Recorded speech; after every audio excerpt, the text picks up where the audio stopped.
लोगन के बहुत बहुत स्वागत बा भोजपुरी प्लाजा यूट्यूब चैनल पे। जी भैया, अपने लोगन के बता दी कि बहुत सारा कमेंट आवत रहलन कि भोजपुरी विलेन लोग कितना चार्ज करलन एक फिल्म के, ओकरा ऊपर कोनो वीडियो बनाई। तो जी भैया, ओकरा ऊपर ध्यान करके ई वीडियो बनावल गेल बा, पूरा डाटा कलेक्शन करके। जी भैया, उम्मीद करतानी अपने लोगन के वीडियो जरूर पसंद आई। तो शुरू करतानी सबसे कम कमाए वाला विलेन के से।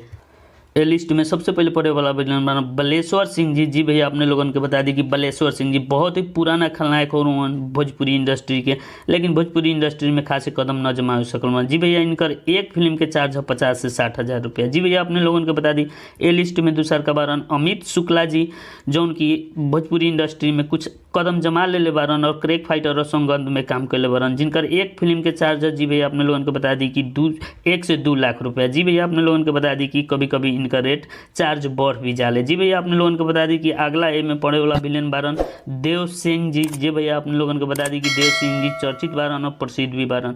इनकर एक फिल्म के चार्ज है जी भैया अपने लोगन को बता दी कि 2 से 3 लाख रुपया। जी भैया, अपने लोगन को बता दी कि इनकर कभी कभी चार्ज बढ़ भी जाले फिल्म के डिमांड से। जी भैया, अब अगला व्यक्ति बारन की करण पांडे जी। जी भैया, अपने लोगन को बता दी करण पांडे जी बहुत ही स्टाइलिस्ट विलेन होवर, इनकर एक फिल्म के चार्ज बाद 2 से 3 लाख रुपया। जी भैया, अपने लोगन को बता दी कि इनकर एक फिल्म के चार्ज है 2 से 3 लाख रुपया। अब ये लिस्ट में पड़े वाला बारन अयाज खान जी। जी भैया, अपने लोगन को बता दी कि ये लगभग हर एक फिल्म में रहेलन और बहुत ही प्रसिद्ध खलनायक बनन। जी भैया, अपने लोगन को बता दी इनकर एक फिल्म के चार्ज है 3 से 4 लाख रुपया और बहुत ही प्रसिद्ध कलाकार भी हों। जी भैया, अपने लोगन को बता दी कि ये लिस्ट में पड़े वाला आप दूसर का व्यक्ति बारन सुशील सिंह जी। जी भैया, अपने लोगन को बता दी कि सुशील सिंह जी बहुत ही प्रसिद्ध बारन और बहुत ही पुराना खलनायक बारन। जी भैया, अपने लोगन को बता दी कि इनकर एक फिल्म के चार्ज 4 से 5 लाख रुपया। जी भैया, अपने लोगों को बता दी कि 4 से 5 लाख रुपया।